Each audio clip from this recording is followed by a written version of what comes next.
This is our 8th and final one of our series here. I know boo-hoo and all that, but we'll have 8 more in the spring, starting in February. Well, our speaker today is Kelly Williams, lifelong resident of St. Albans. She started working for the Recreation Department back in 1974, she said, as a swim instructor and lifeguard. Not at this pool, folks, that was where. There was no municipal pool at that time. Residents, their pools for 4 hours in the morning, and you would go and teach lessons at their pools till noon, and then we rotated around the city. And when did the city pool? The city pool was 1979, starting to be built. So you're a pioneer. Yes, I'm pioneer.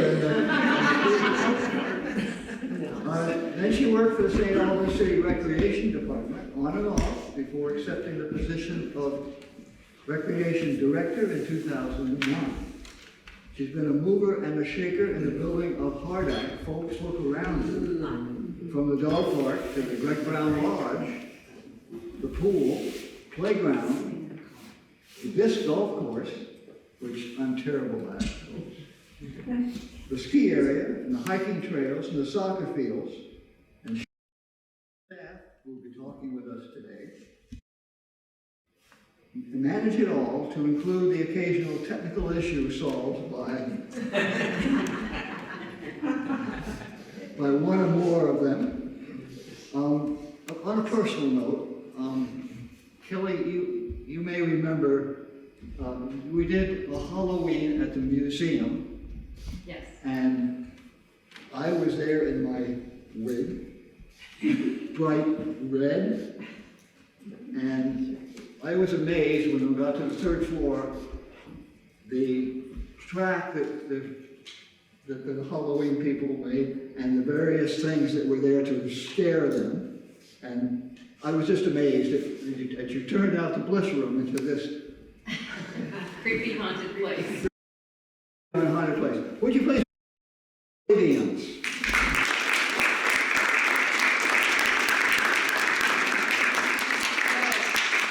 Thank you. And I think the first thing I always say when anyone talks about all the great things going on in rec is that it's not me, it's everyone. Unless there's a problem, then it's me. There's a mistake made, it's me. But yeah, so we've got tons of great things going on in recreation. We've got this little presentation, so you can kind of take a look at this. If you've got questions, just let us know. Chloe Lumbra is our youth program coordinator. Isaac Bashaw is our aquatic director. Lee Barrett is our program manager, and they all have their specialties in the department. Their specialties. And they'll be able to answer some of your questions too, and talk about their departments. I think and I wore the same thing, so you recognize me. I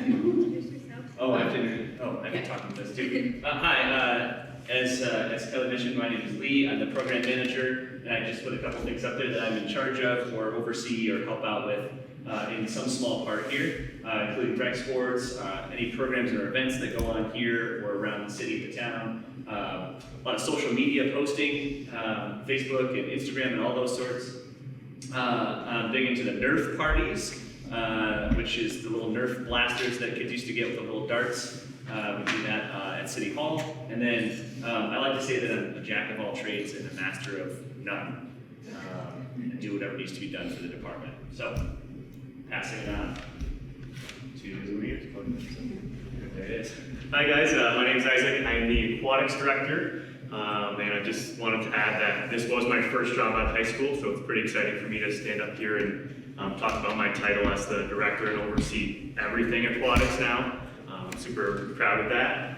So I oversee all of our swim lessons for people of all ages. I train all of our staff, which includes lifeguards, our swim instructors, front desk staff, maintenance, all sorts of stuff. We have a summer swim team and a winter swim team that has a a ton of kids. And I also travel around, Franklin County, certifying people for CPR, first aid, stuff like that. And the photo of Isaac here is him receiving a statewide award for the Young Professional in Recreation this year, so that was well deserved and very nice.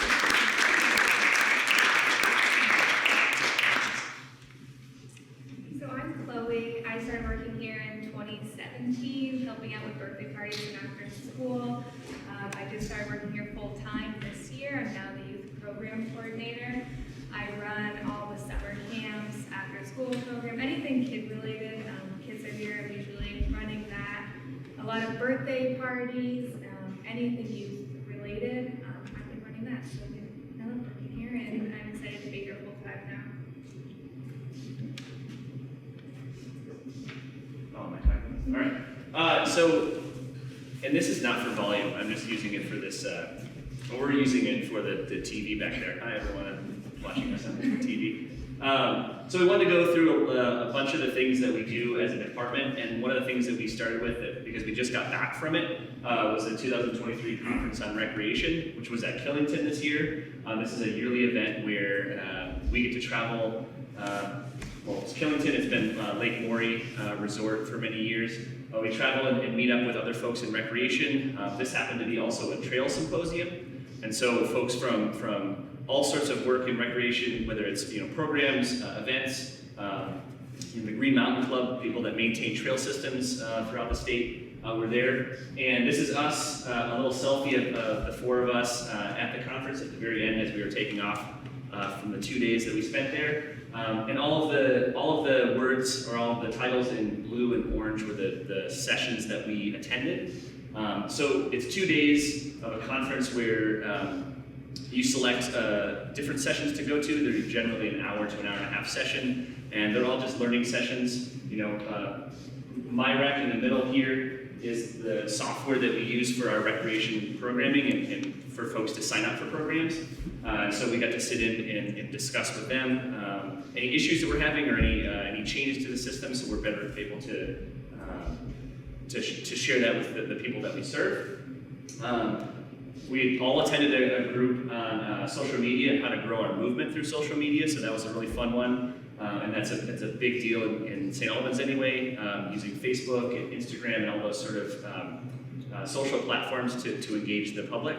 And so all of these were just sessions that we sat in either together or separately throughout the 2 days to learn and kind of grow and bring that back to our community and get to network with all the folks throughout the state of Vermont. And in fact, it's a state conference, but we saw people from Rhode Island, New Hampshire, Maine, all over the sort of this region. We all came into Killington to learn together. So that's just one thing that we do yearly to help grow ourselves as professionals and bring it back to you all and the community at large. There we go. That's probably it. So the pool was just built June of 2022. So it's a year-round facility, and what makes it so cool is that we have our summertime pool, so it's not enclosed by the dome. But then in the wintertime, we put the big bubble over the pool, as you see when you drove in. So we're super lucky to have this. Here's a kind of a side-by-side shots in the summertime and then in the wintertime. You got anything to add on that, Kelly? Well, just that if you haven't been in the pool, we would welcome you to, if you want to when you leave here or any day, just pop in and take a look. We have so many people that will come in and say, I've been driving by this thing, I want to see, what is in here? What have you got in here? And we're happy to have people go in, check it out. I think you'll be wonderfully surprised. In the winter, it's 85 degrees in there, the air, and the water is 82, 83 degrees. So it is toasty, it's so nice to get in there. And we have we have a lot of people, adults who do lap swim. We also have a lot of adults who do water walking that just walk back and forth in the water. It's great exercise, it's great for joints, it's great for circulation, just the resistance of water. So anytime you'd like to pop in and take a tour. What are your hours that it's open? Um, All day, every day. Yeah, we have a lot of hours, so we have designated times for adults to swim laps, and we also have time, we're just open for the general public. Yes, so it's posted on our Facebook, our website, and also we have sheets down there that has our weekly schedule. But generally, we're Monday, Wednesday, Friday, 5:30 in the morning. Yep. Right? For adults, and that goes until? So Monday, Wednesday, Friday, 5:30 to about 6 p.m. And then we're open on weekends as well for starting around 11 up until about 5.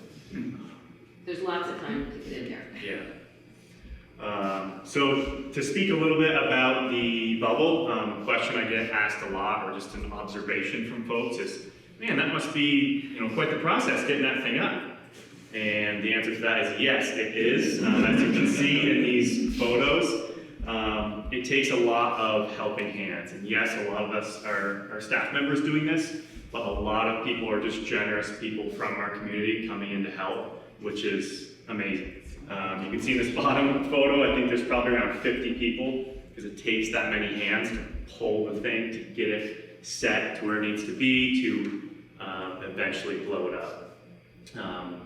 But yeah, our lifeguards are helping. Public Works, as you can see, with their large equipment, getting everything where it needs to be. Just takes a lot of awesome people to make that come full circle. It's pretty amazing. So why do you take it down? So we take it down in May. Why? Just being in Vermont, people want an outdoor pool. If we had this up in the summertime, it would be probably too hot. It wouldn't be much of an attraction for people who want to go and swim with that enclosure on it. So just the summertime, we have a slide, the sun's out, it's a pretty cool environment. And not that the wintertime isn't, but when it's 85, 90 degrees out, people don't really want to be inside that bubble. To speak for most, maybe some would, but for the most part, it would be, just wouldn't be as awesome, I don't think. What's the lifespan of the bubble? The bubble itself is around 10 to 15 years. What we got? You hire a representative from the manufacturer to be there for? We do, yeah. There's one from the Farley Group, they're out of Canada. They send 1 or 2 people up and they kind of walk us through how to do it step by step and correctly. What's it heated with? So it's just natural gas. Yep. And it's constantly heating. It's very expensive. It is very expensive, but yeah, it's comfortable. I don't know if any of you have taken a tour down there. I know John brings folks down quite a bit to kind of show them around, but it's nice and toasty. Even when it's 0 degrees out, last winter we put it to the test and it was 85 degrees in there all the time. What's the pricing structure for different citizens of different localities? The pricing? Yes. So residents of St. Albans will pay a general admission fee of, depending on what season we're in, $6 or $8, and they can swim all day. If you live outside of St. Albans, you pay a little more. It's usually around double that price. You're talking city or town or? Yep, as of right now, city and town of the St. Albans will pay the resident fee. And that's a decision made by each municipality. We didn't decide you're going to pay more. Each municipality can decide if they would like to subsidize their residents' entry. So the town said, yes, we'd like to. This year, they weren't, the first year they did not. So sometimes it's a little confusing. Not our rules, not our choice. But now the town is also included in the resident pricing. How about Swanton? Swanton is not. Georgia is. I don't, like I said, it's not, we would love it if everyone was, but each municipality has to decide what they want to support for recreation for their members, their community members.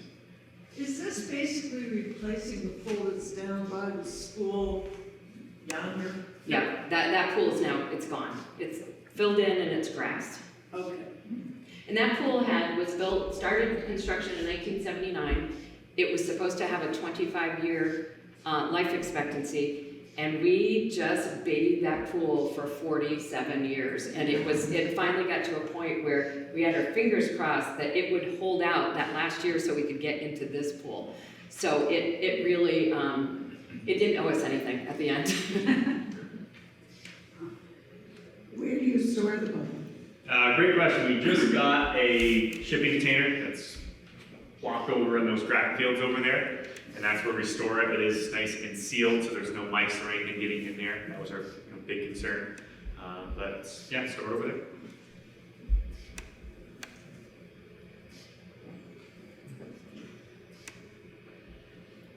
Playground, yay! So one thing that people, people will come up here and they always say, "Oh my gosh, I love this place. It's great. Too bad you don't have a playground." And we're like, "My goodness, we just finished the pool." But then Valdemar Garabee, who is a very generous community member and works on lots of projects, came to us and said, "Hey, I'd like to help put a playground in up here." So we were thrilled with it, and we really got from, in less than a year, of the suggestion and some fundraising, and which it's ongoing fundraising. The new playground is up and being highly used, for sure. And again, that's a picture of Med Associates, is a company that the Baltimore's family owns. They send people to Hardack all the time. Like if you're an employee there and there's a project going on, they will give you the option, would you like to go volunteer at that project instead of come to work today? And a lot of times people love it. And so they came and worked for a few days here. They installed the disc golf course. They work on the trails. They really help out so much up here. And they like getting out of the office here, now and then. And they were critical in putting this together, as well as lots of other volunteers from the community.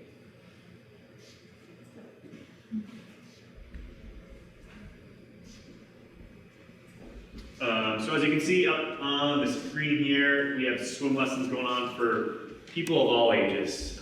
We get a ton of younger kids who have never had any exposure to the water, all the way up to adults who have never gotten swim lessons in their entire life, and they're trying it for the first time when they're a lot older. So our lessons are generally, we have instructors and they teach a class with about 4 to 6 kids in it. And then we also offer private lessons, which is one-on-one instruction. So it's a little more detailed, and instructors can really tailor the class for that individual, depending on what their needs are, if they have a disability, or just different things that they need to kind of tailor that class for. Stroke isolation is a course where we pick a specific swimming stroke, for example, the breaststroke or the butterfly, and they just work on those strokes for the duration of the class. A basic water safety course is sometimes instructors will travel to, let's say, a school, or a group will come and visit us, and we'll just teach about general water safety, so how to be safe in, on, and around any body of water. So being safe out on boats, being in the sun, all sorts of fun stuff that we can offer. Because a lot of folks have never had any education on water safety, depending on where people live, especially those inner cities. Water safety isn't as, it's not taught a lot in those areas. We offer a junior lifeguarding course, which is for kids around 10 to 12 years old who are potentially interested in being a lifeguard when they get older. So it's kind of an introduction to lifeguarding. And again, we teach adult swim lessons.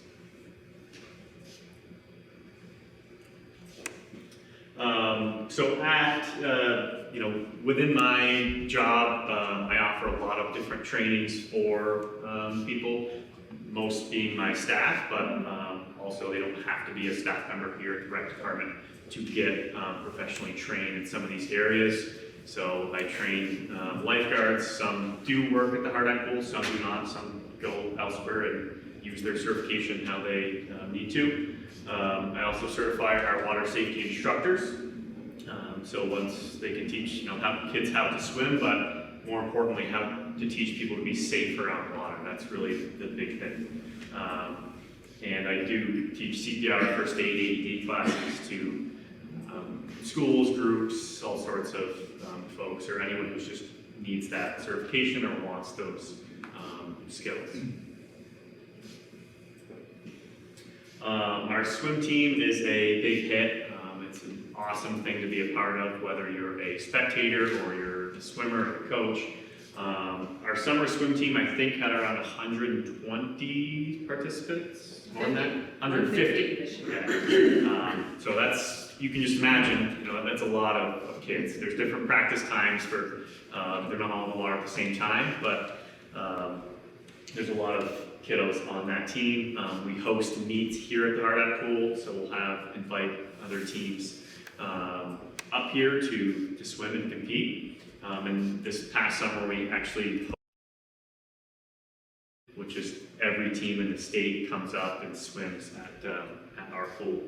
So we had a lot of people here that weekend, which was awesome, and we got a lot of compliments and just around the recreation area. And they're very pleased with what we do up here and how much we have to offer. So I think it went well. Our winter team is a little different. They actually travel around New England. So really any pool around New England they can go and compete at. We have about 40 kids on that winter swim team, which is about a fourth of the numbers we have in the summer. But we do live in Vermont, so I think a lot of the kids are either playing hockey or snowboarding, basketball, a lot of other things that kids may do. And we just started this. This is our second year being a winter swim team, so it is brand new. So we do anticipate those numbers to rise and get some more kids in our winter team.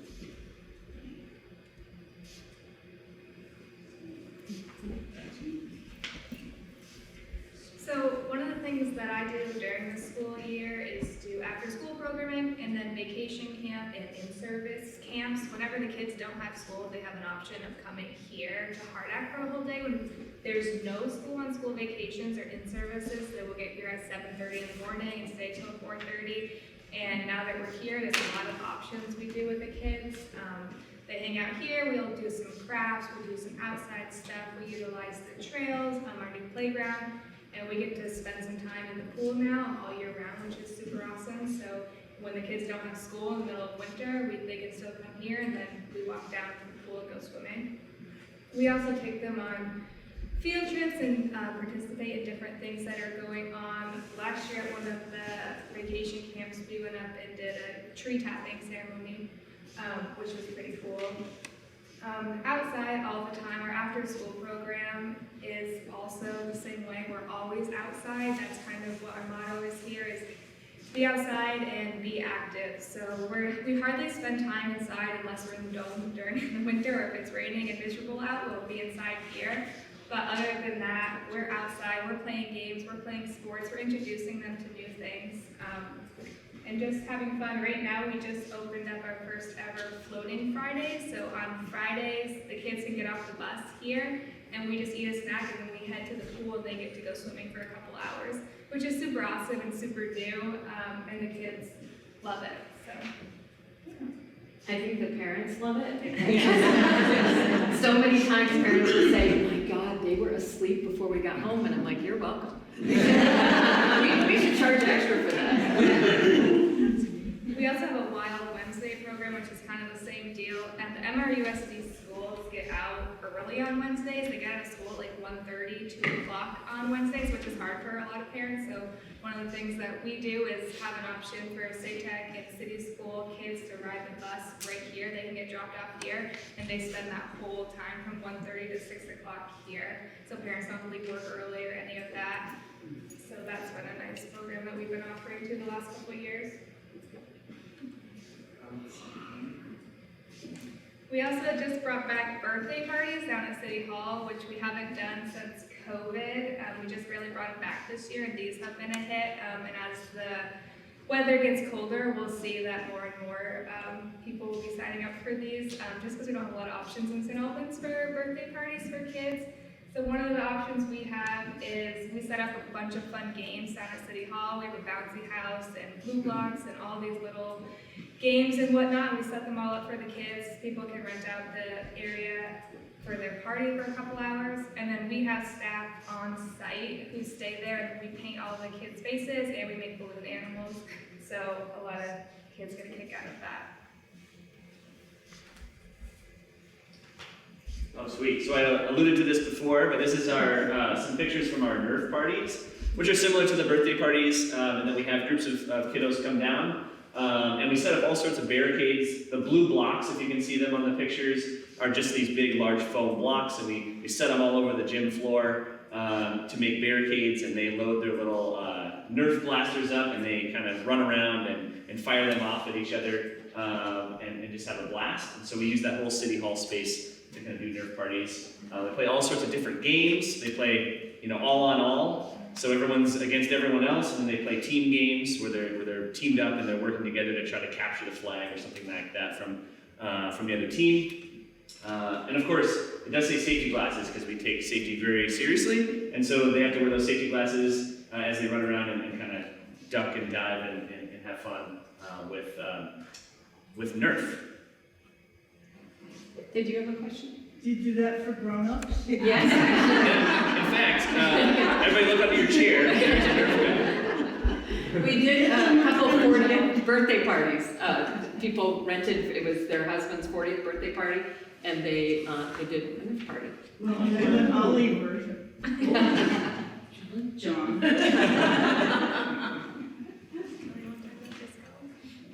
Disc golf, again, we've got an 18 basket course here that the first 9 is kind of on the Aldous Hill, Hardackie Hill side of things, and the second 9 is more over on the a little bit more level terrain, and it has been enormously popular. Preston,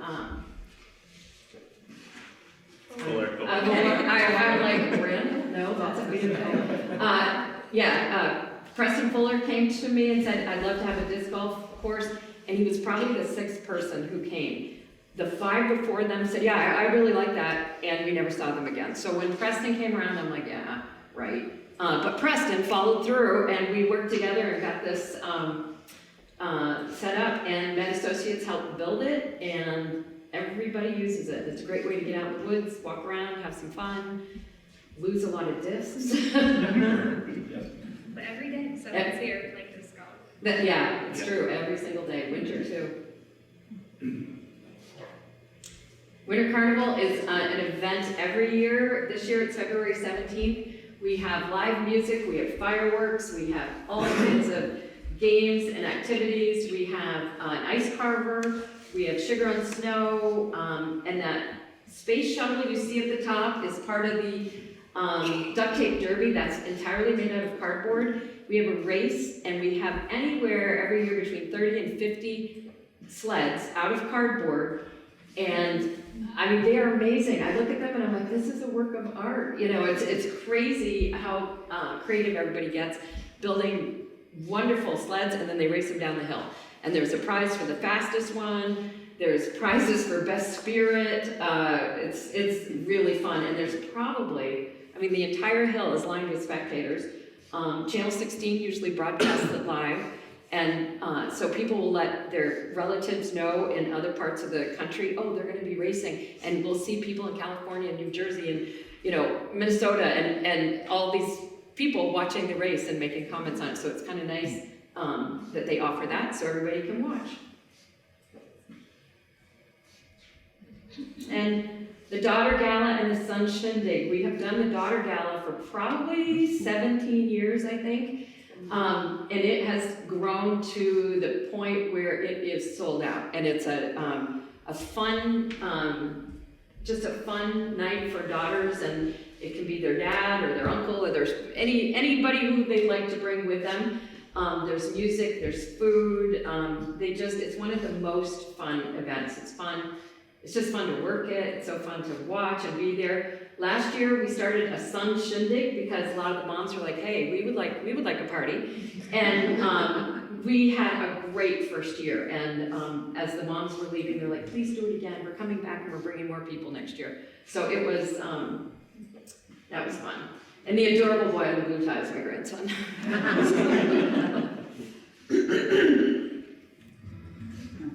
I'll let anybody, I don't have to do all the events. So, well, the young lady dancing, the young leprechaun dancing on the left is Briley, who's a staff member of ours. She does summer camp and vacation camps and stuff, and we were getting prepared to do our short but awesome St. Patrick's Day parade last year, and she was just dancing in the City Hall garage.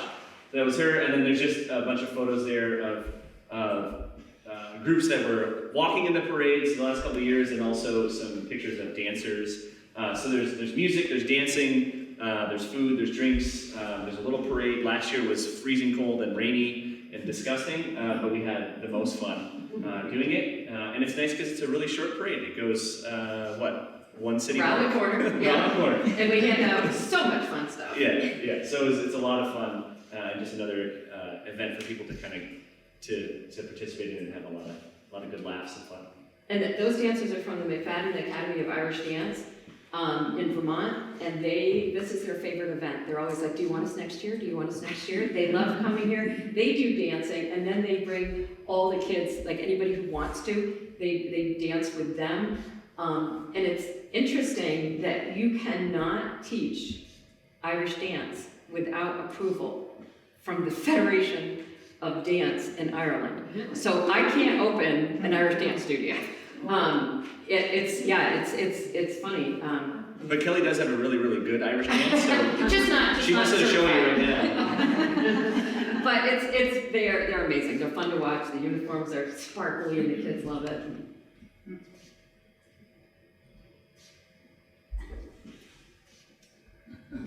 Oh, this is another one of our fun events. This is just a few pictures of the Easter Bunny and some kids that were collecting eggs for our Easter egg hunt. We hide is a loose term. We scatter thousands of eggs in Taylor Park. And the Easter Bunny comes out and hangs out and waves and takes pictures, and the eggs are picked up in record time. A minute and a half, 2 minutes. And we have lots of volunteers, which is really cool, from the community to come in to the lodge here, and they stuff the eggs with candy and get them ready to go out for the kids, which is really cool. So. And I think it's 600 pounds of chocolate eggs that are donated from Barry Calibo, and Right. 6,000 plastic eggs that we stuff, and literally they're picked up in 10 minutes. It's I fast. think I timed it 1 year and it was like under a minute. Yeah. So there's different sections in the park too. We section it off by ages, and so there's not 10-year-olds colliding with 3-year-olds. So the kids are kind of grouped off, and they have a great time. It's fun. Oh, back to me, I guess. So this is one of the rec sports that we offer as through the rec department. This is lacrosse, and with several pictures from last season. Most special of which was during a very cold and rainy practice, double rainbow popped up during practice. So this is our spring lacrosse, May through June. So the kids get grouped up.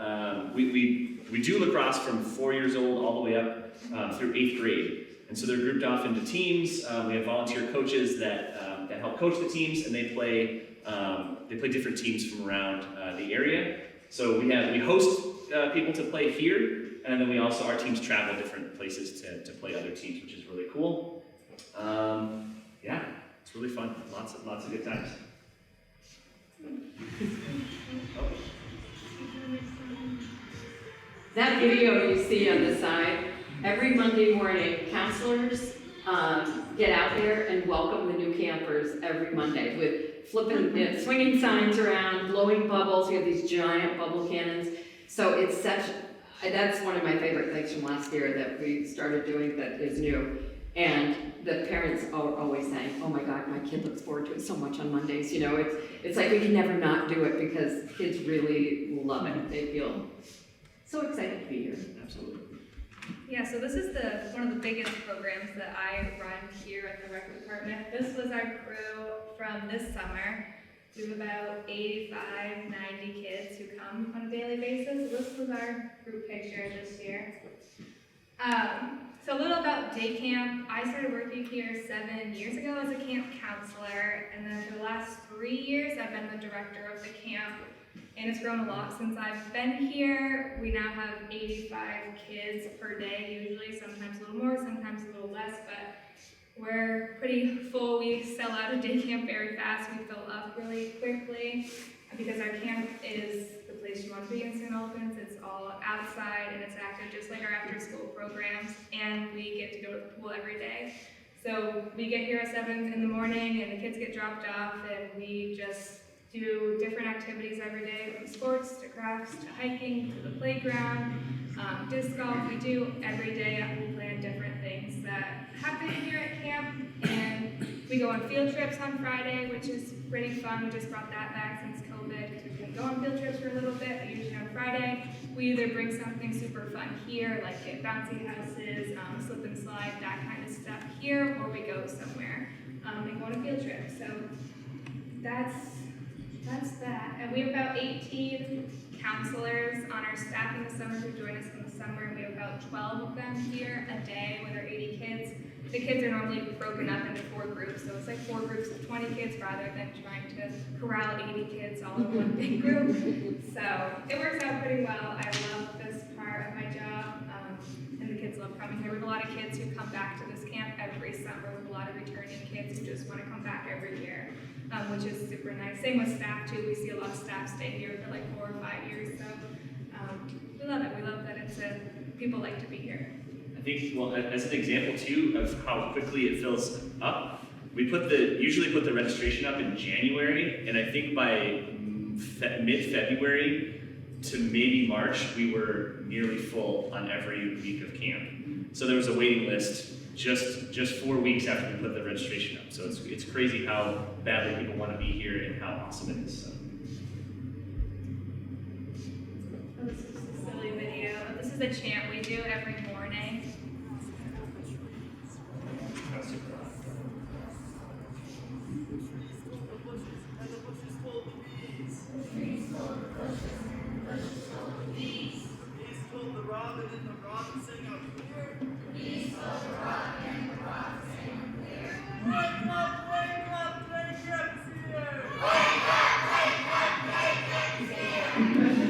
My favorite part of the day. We do that every morning. Sweet, so this is something that we tried this last summer on top of the day camp where kids come here to hang out. We did a travel adventure camp, and this was for kiddos who were 13, 14 to 15, who were sort of aged out of camp and couldn't come, but needed something to do with their day rather than sitting at home, looking on a screen or doing whatever else they do. So we offered this travel adventure camp where we loaded up our 15-passenger van and we went all over the area doing different adventures. So you'll see a kid on the bottom here doing a flip at, what's that place called? Get Air. He's getting air, literally. So we went to Get Air to jump on the trampolines. We did some hiking, some geocaching. We found geocaches here at Hardack. We went all over to look for different things. On the bottom left is kids imitating one of the sculptures at the Cold Hollow Sculpture Park. That was their favorite trip. They're skipping stones on the top left at Mills Riverside Park in Jericho. We had an artist come in to teach us how to paint a picture. I wish I had the picture with me, but so the kids got to have instruction by the painter, and then they painted their own picture. We got creamies every day that we were out and about. We had to test each one just to see which one was the best. But it was really popular. Oh, we went to a climbing gym as well, Petrocliffs down in Burlington. So every day we did Tuesdays and Thursdays, and so each of those days was just slightly different. We would go do something with those kids for the day. We'd come back and spend the afternoon at the pool. Those kids got something rather than being at home and not doing anything for the day, which was really cool. It was really popular.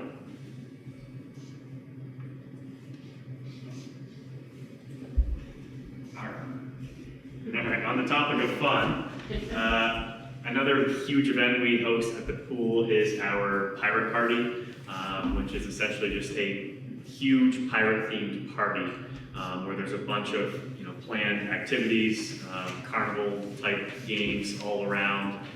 We use the entire soccer field, the pool area, and so families, anyone can come and participate. And if you go to a carnival-type game, you can get prizes like coins. and at the end of the night, you can cash those in at the, what we call is Treasure Island. And Kelly does an amazing job of finding these awesome prizes. How she finds those, I don't know, but it's really awesome to see how much goes into this. It's pretty much all hands on deck, so every single one of my employees are working that day, and it takes all day to get set up for it. That's how much we put into it.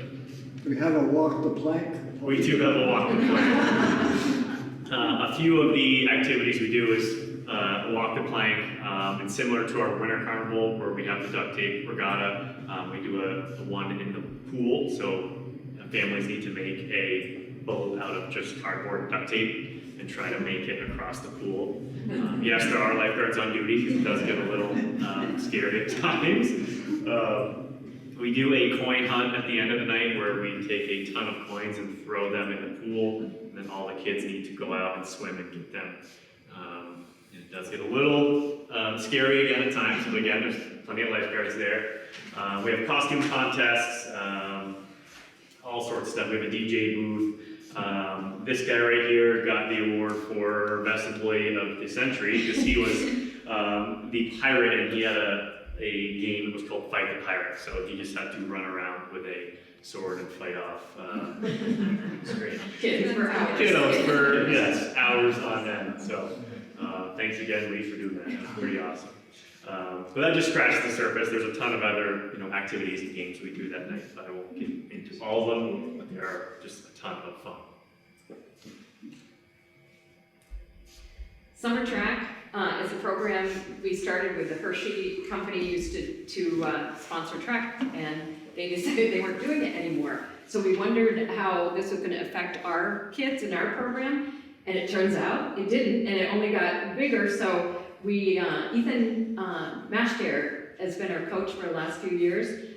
I can't believe we had state champion kids on our little ragtag summer team. A lot of these other teams practice several times a week, and they have indoor practice, and then we just show up and we're just having a good time, and all of a sudden we've got a pile of kids who are placing in the top 3 in the track program.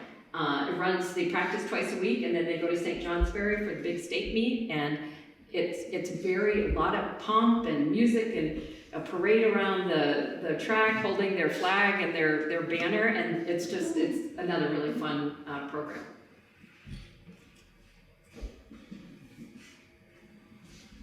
All right, so we also host a kids triathlon, which is a ton of fun for kiddos who are competitive, and then some who aren't competitive but still like to participate. It's a typical triathlon style race, so it's swim, bike, run, and depending on what age they are, that'll kind of set the course for how far they have to go. We have it as young as 4 years old, all the way up to 12 years old. And it's a very fun thing to watch and cheer kids on as they're swimming and running and biking.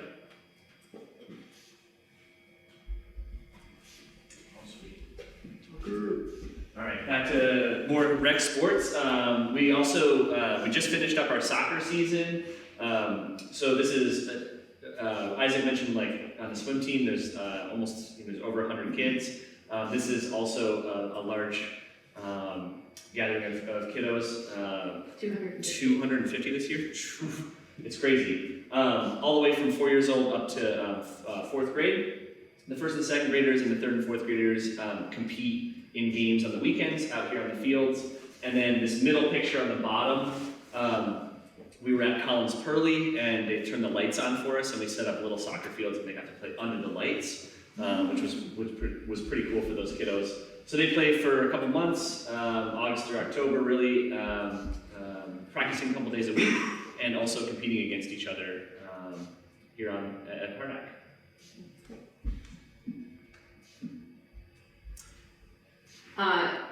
So we have, again, we're bringing back so many but smaller programs, one-time programs that we had to cancel because of COVID. One of them is some of our cooking programs, and we just had a Halloween treat class last week. We had 75 people that came to 2 different classes, And the kids, and we're doing it for Christmas, we have a charcuterie class coming up for adults. The kids, they get all their ingredients, and they get a tray, and then they're led through, okay, this is what we're gonna make. And you can make it just like this, or you can make it any way you want. And then they go home with a whole tray full of their treats. We do a Halloween home decorating contest. It was amazing. A lot of the homes around St. Albans, and you hear nationally all the $12 billion was spent on Halloween. I think a lot of it was here because I was like, wow, these are amazing. So we hop in the van and drive around like a week before Halloween, a week before Christmas. We get some volunteers to be the judges, and then we put these great signs on their lawn that says, hey, you're a winner.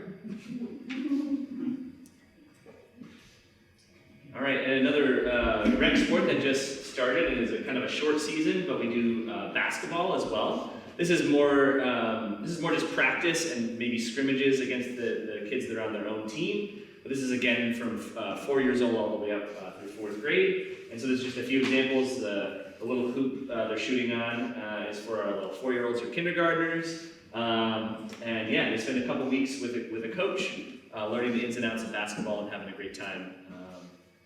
And this is also at Collins Pearly. They're generous enough to donate one of the courts to us and let us use that space. We know a guy up there. Turns out we're connected.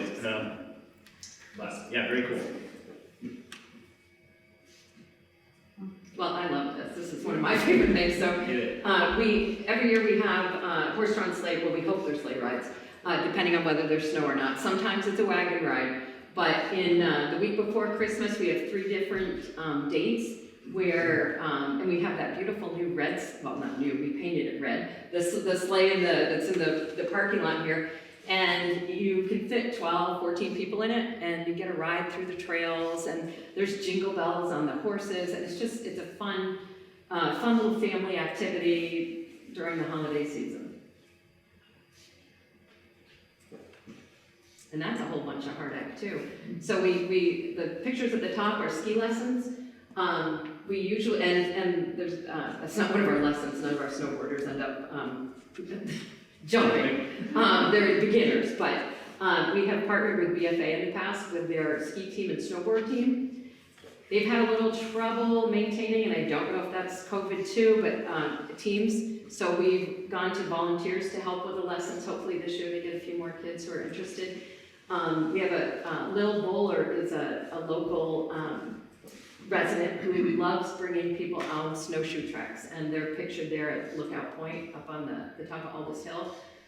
Sledding on a weekend, we have 300 people here sledding. If there is snow, there are 300 people here sledding throughout the day. It's, and this, now we can open the lodge, they can come in, get some hot cocoa. You can watch your kids sled if you don't want to be sledding down the hill. We have Nordic races on Tuesday nights throughout the winter, and those are some of the participants down there.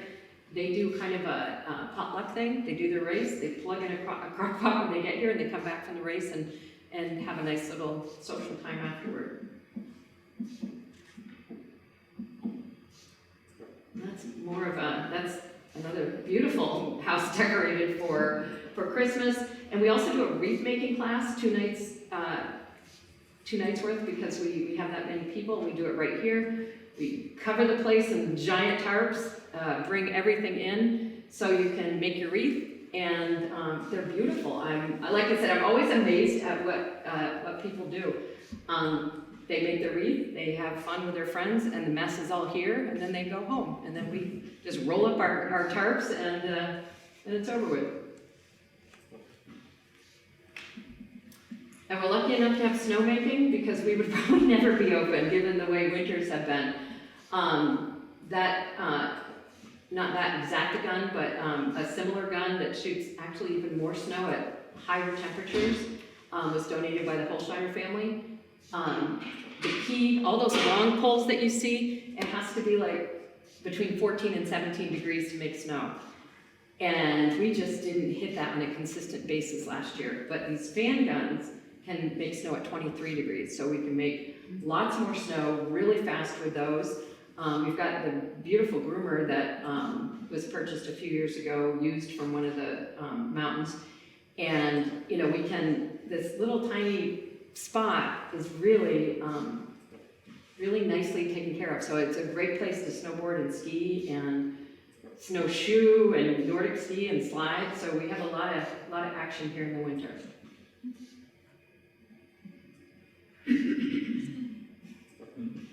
Yeah.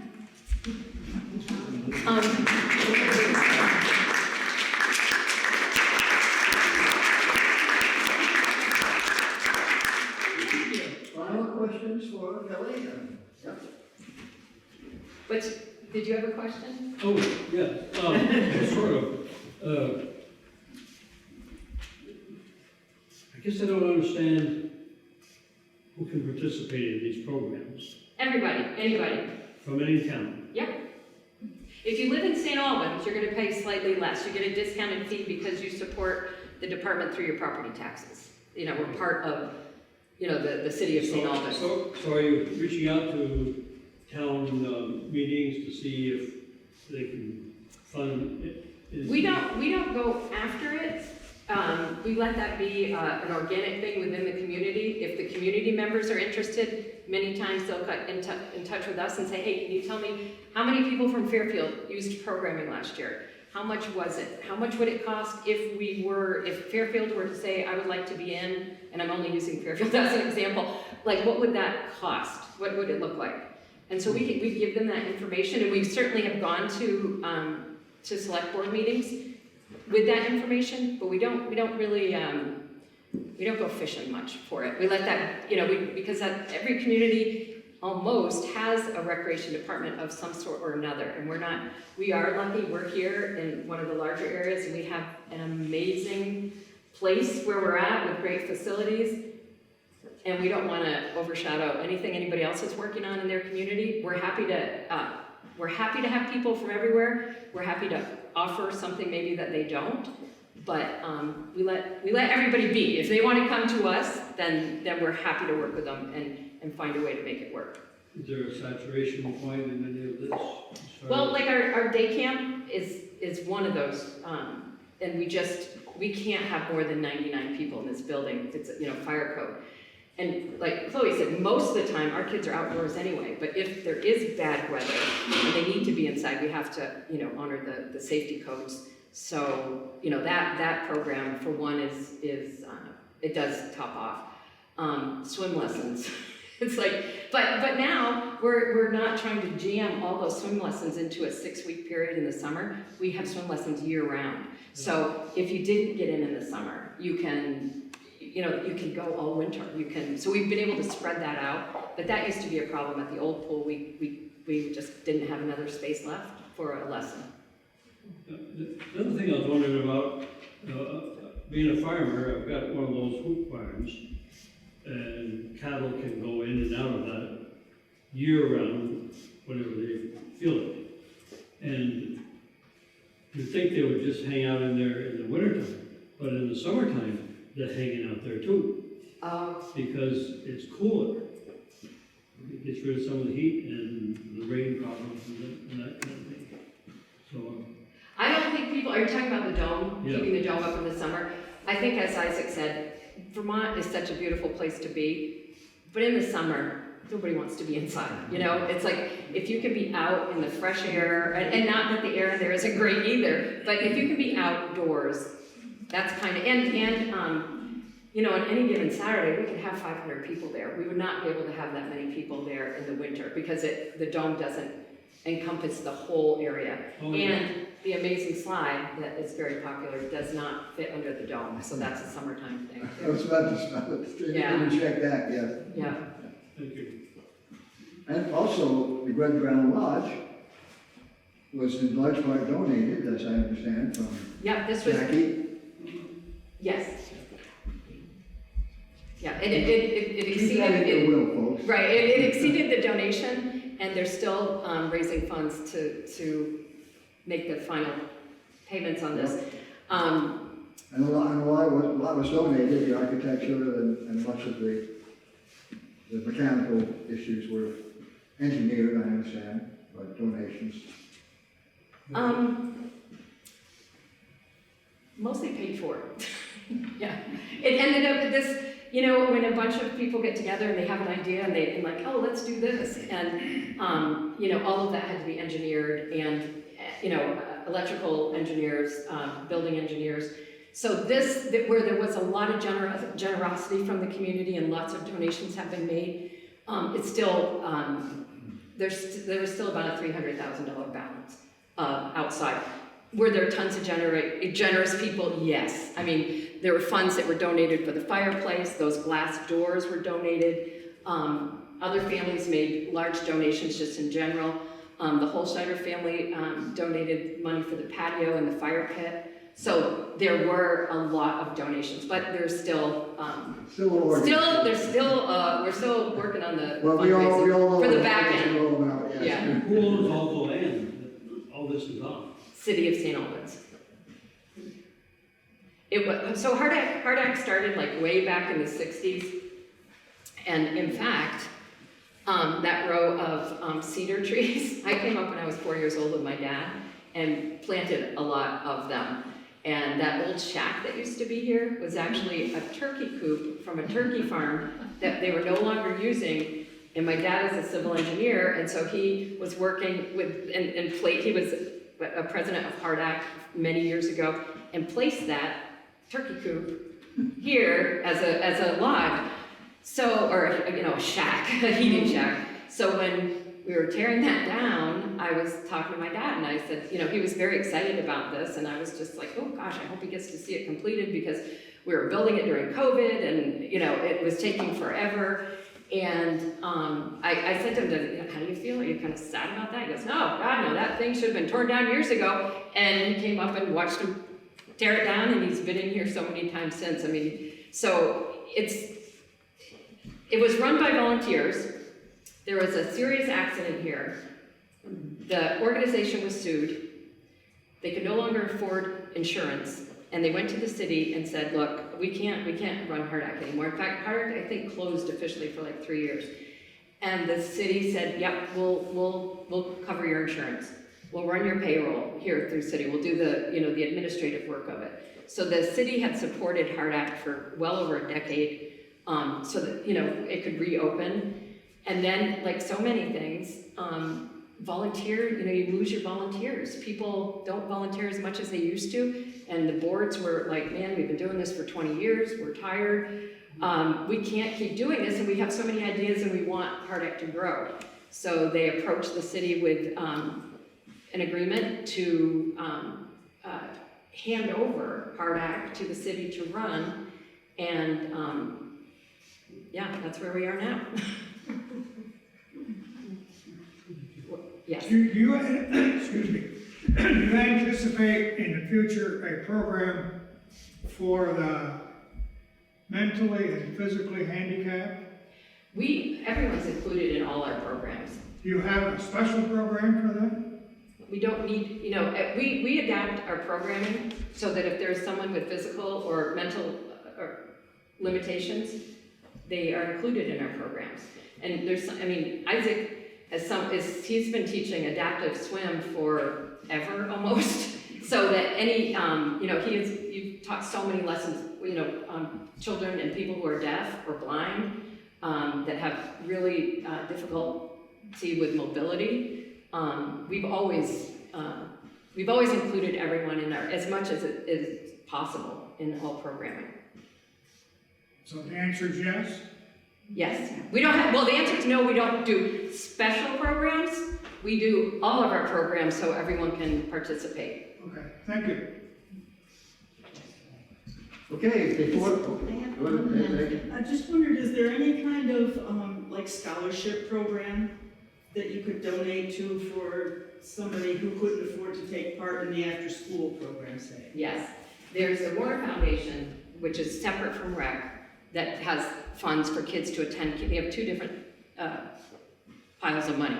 One is a camp endowment for kids to go to camp, and that can be vacation camp, it can be day camp, it could be soccer camp, it could be any kind of camp. Then they have an endowment fund that is for any other programming, so if they wanted to do soccer or whatever. And I think each family is eligible for somewhere around $500 a year out of that. Then we also have a St. Albans Rec scholarship fund. Many times, sometimes it's just the end of the tax year and someone says, hey, can I write a check for a donation for scholarships? Sometimes they're like, hey, my kid loves day camp. Can I write a check for the amount of 1 week for a child? Sometimes it's in memory of someone. So we take funds in a lot of different ways. A couple of years ago, the 8th grade class at SATEC had raised for their end of the year trip, and because of COVID, they couldn't go. And they donated $836 to rec to give to kids for programming. So there's lots of different, and then there's other state organizations that support kids. And is that information on your website? The Warner Foundation information is on the website. The money that comes in from different state agencies, I mean, that's the family and their worker knows about those. And I don't know if this, usually it's just someone who, no, we do have a donation page on our website too, if you just want to make, a straight donation. Thank you. Yep, I missed two announcements before I introduce them, and one of them is here and the other one's coming up. This is a Thanksgiving announcement. Holy Trinity Church in Swanton does Thanksgiving on Thanksgiving afternoon at 2 o'clock. And if you would like to come, you're welcome. But if you know, I need to know today because we set up a place for everybody. Thank you. Joni? Nice. Hi, I'm Joan Grant, and today we are starting another session of fall prevention Tai Chi. For seniors, we are going to be at the Senior Center this afternoon from 1 to 2:30. Introduction and registration, if you're interested. Tai Chi is a form of, it's a martial art that's also used for exercise, and it's terrific. I like it a lot.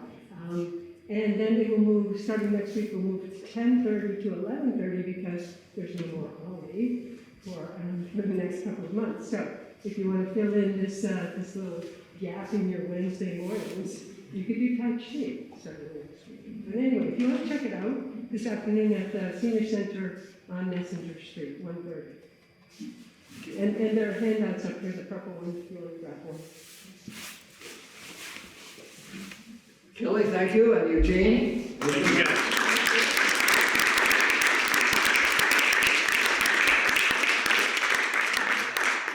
And we'll be starting probably the second Wednesday, or first or second Wednesday in February to our spring 24. So,